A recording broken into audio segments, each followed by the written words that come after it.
प्यारे दोस्तों नमस्कार। आप सभी का हार्दिक स्वागत है मेरे इस YouTube चैनल रियल ज्ञान विद RKG में। दोस्तों आज हम एक प्रसिद्ध उपन्यास को आपके सामने लेकर प्रस्तुत हुए जिसका नाम है धरती धन ना अपना। धरती धन ना अपना इस उपन्यास के लेखक हैं जगदीश चंद्र जी। और यह जो उपन्यास है दोस्तों वह बहुत प्रसिद्ध उपन्यास है और साथ ही UGC नेट के एक सिलेबस में यह अंकित है।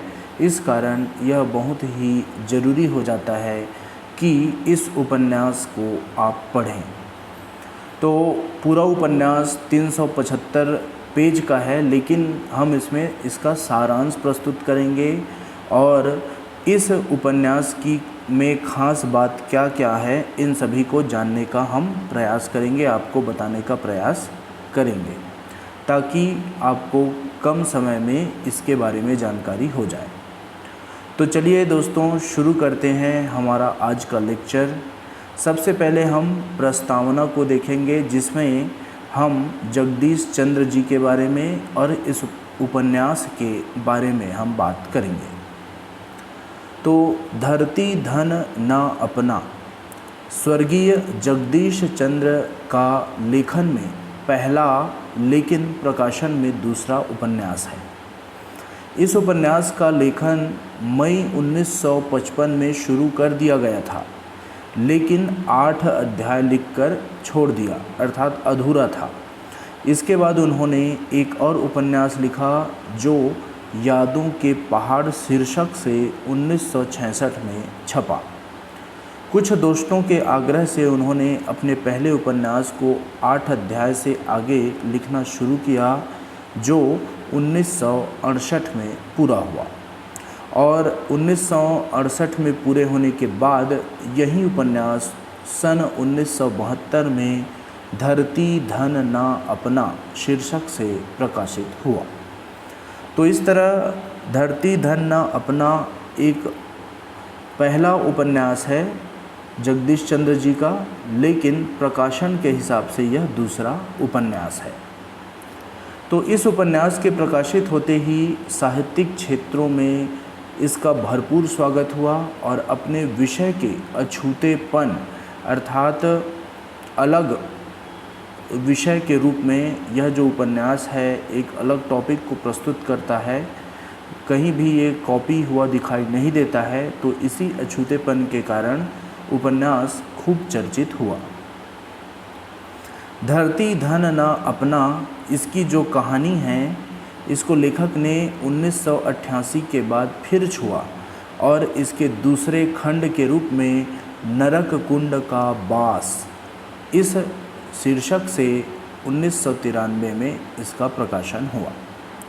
तो पहला पार्ट तो धरती धन ना अपना है दोस्तों, और इसके बाद इसी के आगे की कहानी को सन 1993 में प्रकाशन किया गया जिसका नाम दिया गया नरक कुंड में बास। ठीक है। 1 अप्रैल 1996 में अकस्मात देहांत से पहले जगदीश चंद्र जी ने इसी उपन्यास का तीसरा और अंतिम खंड भी पूरा कर लिया जिसका नाम है ज़मीन अपनी तो थी। ज़मीन अपनी तो थी। तो इस तरह से ये जो उपन्यास है इसका भी प्रकाशन हो गया है। 2001 में इसका प्रकाशन हुआ। तो एक ही कथा को उन्होंने धरती धन ना अपना में प्रस्तुत किया, फिर नरक कुंड में बास इस शीर्षक से प्रस्तुत किया और साथ ही ज़मीन अपनी तो थी, इनसे भी उन्होंने इन 3 खंडों में पूरा किया है। तो धरती धन ना अपना जो है वह लेखक जगदीश चंद्र का बहुत ही प्रमुख उपन्यास के रूप में माना जाता है। और जगदीश चंद्र जी का जन्म पंजाब के होशियारपुर ज़िले में 23 नवंबर 1930 में हुआ। घोड़ेवाहा उनका जो है वह पैतृक गांव है। ठीक है। और रहलन उनकी ननिहाल थी। तो रहलन और घोड़ेवाहा उनका पैतृक गांव है और उनके नानी का गांव है रहलन। ठीक। दसूहा व जालंधर में उनकी शिक्षा दीक्षा हुई। जगदीश चंद्र जी ने अर्थशास्त्र में एमए की उपाधि प्राप्त की और फिर सरकारी नौकरी में अनेक जगहों पर रहे। सेवानिवृत्ति के बाद वे जालंधर में रहने लगे और यहीं पर 10 अप्रैल 1996 को अकस्मात उनका निधन हो गया। तो दोस्तों, जो जगदीश चंद्र जी हैं उन्होंने धरती धन ना अपना में जो उपन्यास है, इनकी जो कथा है वह पंजाब क्षेत्र से ही संबंधित है और पंजाब क्षेत्र में रहने वाले दलितों के ऊपर इन्होंने अपना इस उपन्यास को लिखा है। आगे हम देखेंगे, उससे पहले कुछ और बातें जान लेते हैं। हिंदी के अतिरिक्त जगदीश चंद्र जी ने उर्दू व पंजाबी में भी लिखा। उर्दू में उन्होंने पुराने घर नाम से लिखा और पंजाबी में उड़ीका, इस तरह से उड़ीका शीर्षक से प्रकाशित किया गया। हिंदी में 1966 में यादों के पहाड़ उनका प्रथम उपन्यास प्रकाशित हुआ, जिसका विशेष नोटिस नहीं लिया गया। लेकिन जब 1972 में धरती धन ना अपना उपन्यास के जैसे ही प्रकाशित होते ही जगदीश चंद्र को लेखक के रूप में प्रतिष्ठा हासिल हुई और इसके बाद तो उनकी सभी रचनाओं को सम्मान व व्यापक पाठक वर्ग भी मिला। सेना में सेवारत रहने और सेना के अनुभवों को उन्होंने उपन्यास आधा पुल और टुंडा लाट, इन उपन्यासों में अभिव्यक्त किया है। टुंडा लाट का दूसरा व अंतिम भाग जो है वह है लाट की वापसी, इस शीर्षक से उन्होंने उपन्यास लिखा और इसका एक दैनिक समाचार पत्र में धारावाहिक के रूप में छप चुका है, लेकिन अभी पुस्तक के आकार के रूप में यह प्रकाशित नहीं हुआ है। ठीक है। उनके अन्य उपन्यास में दोस्तों मुट्ठी भर कांकर, यह उनका एक अन्य महत्वपूर्ण उपन्यास है, जिसका दूसरा भाग घास गोदाम शीर्षक से प्रकाशित हुआ। पंजाब के किसान जीवन पर आधारित उनका एक और महत्वपूर्ण उपन्यास है कभी न छोड़े खेत, जिसका नाट्य के रूप में रूपांतरण और टेली सीरियल रूपांतरण भी चर्चित रहा है। तो इस तरह से इन्होंने बहुत सारे उपन्यास लिखे, लेकिन उनके जो उपन्यास जो सर्वाधिक महत्वपूर्ण रहे, उनके 3 उपन्यास हैं। पहला है धरती धन ना अपना 1972, नरक कुंड में बास 1993 और ज़मीन अपनी तो थी 1 जनवरी 2001। तो ये 3 उपन्यास बहुत ही अच्छे माने जाते हैं लेखन दृष्टि से और बहुत ही प्रसिद्ध उपन्यास है। उपन्यासों के अतिरिक्त जगदीश चंद्र जी ने एक कहानी संग्रह भी लिखी जिसका नाम है पहली रपट, ठीक है, और एक नाटक लिखा जिसका नाम है नेता का जन्म। उन्होंने एक रिपोर्टाज भी लिखा ऑपरेशन ब्लू स्टार, ठीक है, रिपोर्टाज भी उन्होंने लिखा है। तो इस प्रकार हम देखते हैं कि 66 वर्ष के जीवन में जगदीश चंद्र जी ने 40 वर्ष लेखन का कार्य किया, अर्थात 40 वर्ष से अधिक समय तक वे साहित्य की सेवा में रहे और इन 4 दशकों के सृजन काल में उन्होंने अनेक महत्वपूर्ण रचनाओं से हिंदी साहित्य को समृद्ध किया। जगदीश चंद्र की उपन्यास त्रयी की रचना जो है दोस्तों, जिस 3 उपन्यास को आपने देखा जो महत्वपूर्ण थे, वे पंजाब के दोआब क्षेत्र के दलित जीवन को केंद्र में रखकर रचा गया है।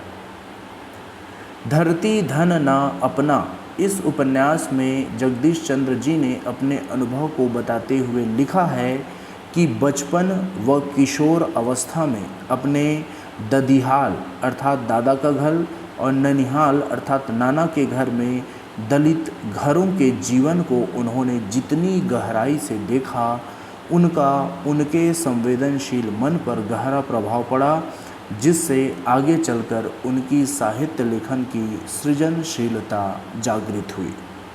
अपने बचपन व किशोर अवस्था के देखे व महसूस किए गए दलित जीवन को जिस प्रकार उन्होंने अपनी उपन्यास त्रय में प्रामाणिक रूप से प्रस्तुत किया है, उसी से उनकी हिंदी के एक महत्वपूर्ण उपन्यासकार के रूप में प्रतिष्ठा बनी।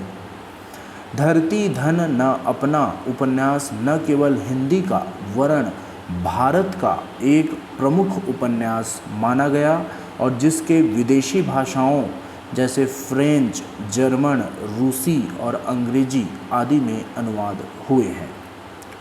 भारत की प्रमुख भाषाओं में भी इनका अनुवाद हुआ और विदेशी विद्वानों ने इस उपन्यास की समीक्षाएं भी प्रचुर मात्रा में की है। तो इस तरह से दोस्तों हमने जगदीश चंद्र जी और उनके साहित्य के बारे में, उनके रचनाशीलता के बारे में हमने थोड़ी बहुत जानकारी प्राप्त की। अब आगे देखते हैं हमारा जो मुख्य टॉपिक है धरती धन न अपना उपन्यास के पात्रों को। तो इनके पात्रों से पहले हम आपको अवगत करा देते हैं, इसके बाद हम इसका कथासार भी देखेंगे। तो धरती धन न अपना इसके उपन्यास के पात्र हैं। प्रमुख पात्र है काली, जो इस उपन्यास का नायक है। दूसरी प्रमुख पात्र है ज्ञानो। ज्ञानो जो है वह काली से प्यार करती थी, अर्थात ज्ञानो और काली एक दूसरे से प्रेम करते थे। उसके बाद चाची प्रतापी, यह जो है वह काली की चाची है। जस्सो, मंगू जो है ज्ञानो का भाई रहता है। चौधरी हरि नाम सिंह, यह उच्च वर्ग का सवर्ण है। कामरेड बिशन दास, यहाँ कामरेड का अर्थ है दोस्तों कि साम्यवाद, कामरेड अर्थात कामरेड उन्हें कहा जाता है जो जिनके विचार साम्यवादी होते हैं, अर्थात वे सभी को समान रूप से देखते हैं। ठीक है, तो कामरेड बिशन दास, मारवा, छज्जू शाह, निक्कू, नंदसी, ईसाई पादरी, हरदेव, लालू पहलवान और कामरेड टहल सिंह। तो ये जो पात्र हैं, और भी बहुत सारे पात्र हैं, लेकिन जितने भी पात्र हमने यहाँ पे लिखे हैं वे पात्र प्रमुख रूप से इस उपन्यास में आए हैं। तो आगे देख लेते हैं दोस्तों धरती धन ना अपना का कथा सूत्र। धरती धन ना अपना उपन्यास का आरंभ होता है काली के 6 साल बाद कानपुर से अपने गांव घोड़ेवाहा लौटने से। वह 6 वर्ष के लिए कानपुर प्रवास में चला गया था और गांव में काली की एकमात्र संबंधी उसकी चाची रहती थी जिसका नाम प्रतापी है। जब वह कानपुर से घोड़ेवाहा अपने पैतृक ग्राम लौटते हैं तो वो सीधा चाची प्रतापी के यहाँ पहुँच जाता है, जो कि अकेली उसकी एकमात्र रिश्तेदार के रूप में बची है। काली के माता पिता व चाचा का देहांत हो चुका है। काली को उसके चाचा चाची ने ही पाल पोस कर बड़ा किया, क्योंकि उसके माँ बाप उसके बचपन में ही शैशव काल में ही चले गए थे। काली के पिता का नाम है मारवा, कहीं कहीं मारवे नाम भी आया है। और काली के पिता जो है वह गांव के चर्चित पहलवान भी थे। काली के गांव लौटने का एकमात्र जो कारण है वह चाची है। चाची से उसका मोह ही है। जैसे ही सुबह होती है, पाँव फटने पर अर्थात सुबह होने पर काली जो है गांव के पास पहुंचता है। गांव में 6 सालों में से कोई तब्दीली नहीं हुई। इन 6 सालों में कोई भी बदलाव काली को दिखाई नहीं दिया। गलियों के कुत्ते भौंक भौंक कर काली का स्वागत कर रहे हैं और घर पर चाची को जीवित पाकर काली प्रसन्नता से अभिभूत हो उठता है। तो अपने चाची के घर वह चला जाता है और अपनी चाची को जीवित पाकर वह बहुत ही प्रसन्न हो जाता है। काली की चाची काली के लौटने की सूचना पूरे मोहल्ले में शक्कर बांट कर देती है और प्रसन्नता से काली की चाची शक्कर बांट देती है सभी मोहल्ले में। अब 6 वर्ष के कानपुर प्रवास ने काली और गांव वालों के बीच एक दूरी सी आ गई है। चमारों के मोहल्ले में एक कोठा जो है वह अभी तक पक्का नहीं हुआ है। मोहल्ले की औरतें काली से हंसी मजाक कर उनका अजनबीपन दूर करती है और उन्हें अपना सा महसूस कराती है। 6 साल कानपुर में मजदूरी करके काली कुछ कमाई करके गांव लौटा है और इससे चमार होने पर भी गांव में उसके व्यक्तित्व का कुछ प्रभाव पड़ता है और कुछ गांववासी उसे बाबू कालीदास कहकर संबोधित करते हैं। गांव में ज़मीनों के मालिक चौधरी हैं। 1-2 बनिए दुकानदार हैं। वह ज़मीनों पर तथा घरों में काम करने वाले दलित चमार हैं। चौधरी लोग बेबात बिना बात के बाद चमारों से गाली गलौज करते हैं और उन्हें पीटते रहते हैं। उपन्यास के शुरू में ही चौधरी हरनाम सिंह जो है अपने खेत की फसल नष्ट करने के संदेह में, उन्हें विश्वास नहीं था लेकिन संदेह में वह जीतू की पिटाई करता है। हालांकि जीतू निर्दोष है। मंगू चमार चौधरी हरनाम सिंह का गुलाम बना हुआ है, जबकि मंगू की बहन ज्ञानो जो है वह चौधरियों के अन्याय का विरोध करती है, जो काली को ज्ञानो के प्रति आकर्षित करता है। तो इस तरह ज्ञानो जो है अन्याय का विरोध करती है, जिससे काली जो है आकर्षित हो जाता है और ज्ञानो को पसंद करने लगता है। काली अपने कच्चे कोठे को गिराकर पक्का मकान बनाना चाहता है। उसका सपना है कि उसका जो कच्चा घर है वह पक्का बन जाए और इसके लिए वह छज्जू शाह से सलाह लेने जाता है। छज्जू शाह उसे पक्का मकान बनाने के उपाय तो बताता है, लेकिन साथ ही काली को इस तथ्य से भी अवगत करा देता है कि जिन घरों में दलित लोग रह रहे हैं वह जगह गांव की सांझी जगह शामलात है। शामलात कहने का अर्थ यह है दोस्तों, जितने भी ज़मींदार हैं उनके बंटवारे की जगह है, सांझी जगह है और इन घरों पर दलितों का मौरूसी अधिकार ही है।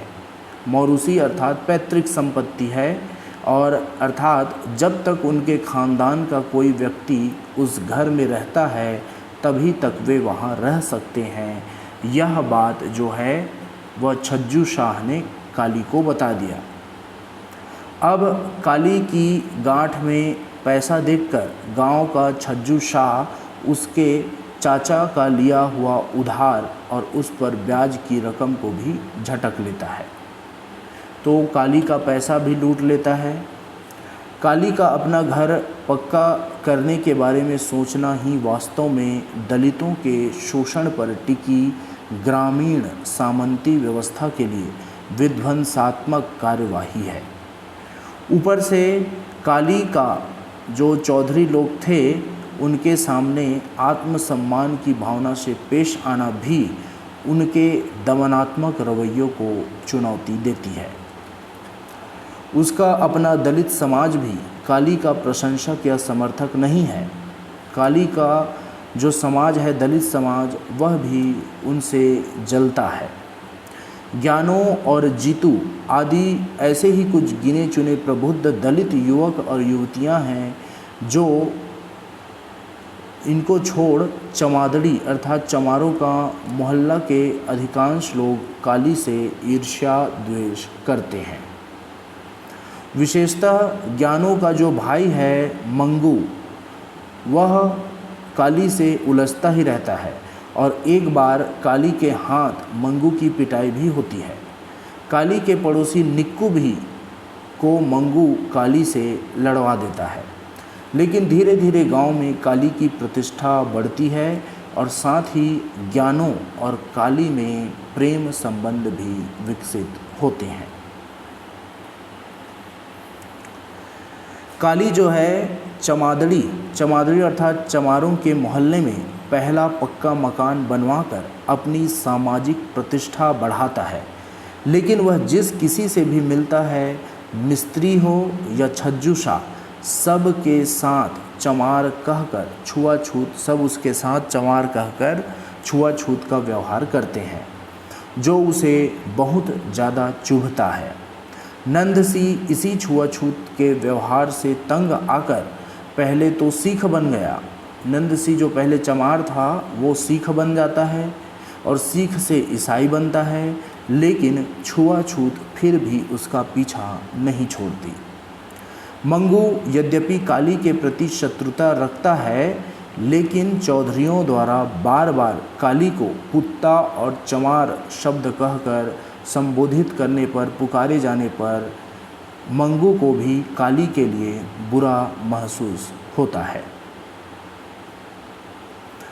गांव का ईसाई पादरी हो या किताबी कामरेड डॉक्टर बिशन दास। कामरेड का अर्थ है दोस्तों साम्यवादी दल का सदस्य, जो समाज में समानता स्थापित करने के उद्देश्य को लेकर चलता है, उसको हम कामरेड, इसमें कामरेड बोला गया है। ठीक है, तो डॉक्टर बिशन दास और ईसाई पादरी छुआछूत के व्यवहार को रोकने का कोई प्रयास करते नहीं दिखाई देते हैं। काली जो है अपने उसके पिता मारवे की तरह कबड्डी का खिलाड़ी है। वह अपने खेल का जौहर भी गांव में दिखाता है, लेकिन चौधरियों का लड़का जिसका नाम है हरदेव, यह जानबूझकर खेल में काली का कुल्हा तोड़ देता है। लालू पहलवान इस हरकत के लिए हरदेव को फटकारता है और काली का इलाज भी करता है। आगे देखते हैं क्या होता है। काली की चाची जिसका नाम प्रतापी है, इनको अचानक बीमारी व झाड़ फूंक के कारण इनके देहांत से कथा में एक नया मोड़ आ जाता है। काली का मकान पक्का करने का सपना पूरा हो ही नहीं पाता। न सिर्फ मकान बीच में ही छूट जाता है, उसकी कमाई के पैसे और चाची द्वारा बनाए गए गहने रुपये भी चाची की मृत्यु के बाद शोक जताने आई कोई पड़ोसन जो है वह उसको उठा ले जाती है और काली सब कुछ लुटाकर घास खोदने का धंधा करता है और फिर लालू पहलवान के यहाँ मजदूरी करने लगता है। इसके बाद आगे देखते हैं। गांव में बाढ़ आ जाता है और यह कथा का अगला मोड़ है। प्राकृतिक आपदा के आने से उसका सामना चौधरी और चमार मिलकर करते हैं, लेकिन चौधरियों के खेत को बचाने के लिए दलित बेगार नहीं करना चाहते हैं, अर्थात बिना मजदूरी के काम दलित करना नहीं चाह रहे हैं। और चौधरी जो चाहते हैं वे यह चाहते हैं कि दलित बिना मजदूरी के काम करें। तो 3 दिन के काम के बाद भी दिहाड़ी न मिलने पर चौधरी चमार संघर्ष शुरू होता है और चमारों का सामाजिक बहिष्कार किया जाता है कि हम उनसे काम नहीं करवाएंगे, और चमार भी काम से हड़ताल कर लेते हैं कि सवर्ण लोगों का कोई भी काम हमें करना नहीं है। पादरी उनकी मदद करना चाहता है, लेकिन शर्त भी यह रख देता है कि अगर वे उनकी अर्थात चमारों की मदद करते हैं तो उन्हें उसके लिए यीशु की शरण में आ जाना चाहिए। डॉक्टर बिशन दास और कामरेड टहल सिंह जैसे हवाई कामरेड जो हैं वे दलितों की सहायता न कर उन्हें बस भाषण पिलाते जाते हैं, हवाई बातें करते जाते हैं, ज़मीनी स्तर पर कोई भी प्रयास नहीं करते हैं। तो वे केवल भाषण देते हैं और जलसा करने का घोषणा करते हैं। 15 दिन तक बच्चों को भूख से बिलबिलाते हुए देखकर चमारों का साहस जवाब दे देता है और वे आखिरकार चौधरियों के शर्त को मानने के लिए विवश हो जाते हैं और दोनों ही पक्ष संघर्ष को व्यर्थ समझ आधे दिन की दिहाड़ी पर समझौता कर लेते हैं। तो धरती धन न अपना का जो अंतिम पक्ष है दोस्तों, इसमें आ जाते हैं। अंतिम पक्ष है ज्ञानों और काली के प्रेम के त्रासद अंत का। किस प्रकार ज्ञानों और काली के प्रेम का अंत होता है इसमें बताया गया है। तो ज्ञानों जो है वह गर्भवती हो जाती है। काली के साथ उसकी शादी चमार समाज को स्वीकार नहीं है। गांव जो है उनके प्रेम संबंधों के कारण दोनों का दुश्मन हो जाता है। साथ ही काली की जो है वह प्रतिष्ठा खत्म हो जाती है। लालू पहलवान जो काली को नौकरी में रखता है, काली को नौकरी से निकाल देता है। काली पड़ोस के कस्बे में चला जाता है अब और मजदूरी करने लगता है और ज्ञानों को लेकर भाग जाना चाहता है, अपने उस गांव से दूर चला जाना चाहता है। दोनों अपना मिलना जुलना भी बंद नहीं करते। काली और ज्ञानों मिलते ही रहते हैं। परिणामतः ज्ञानों को उसकी माँ और भाई जहर देकर मार डालते हैं और काली जो है दोस्तों गांव से भाग जाता है। तो इस तरह काली के गांव लौटने से थोड़े सुखद रूप में उपन्यास का आरंभ होता है, जबकि अत्यंत विषम परिस्थितियों में गांव से जान बचाकर और अपनी प्रेमिका की हत्या का मर्मांतक दुख लेकर गांव से चले जाने से उपन्यास का अंत हो जाता है और उपन्यास आदि से अंत तक अपने पाठकों को बांधे रखता है। तो इस तरह दोस्तों यह एक दुखांतक उपन्यास है और आशा है आपको उपन्यास का सारांश समझ में आ गया होगा। हमारे नेक्स्ट वीडियो लेक्चर में फिर देखेंगे धरती धन ना अपना में अंकित दलित जीवन के पहलू। तो दोस्तों इसी के साथ धन्यवाद। नेक्स्ट वीडियो लेक्चर में मिलते हैं।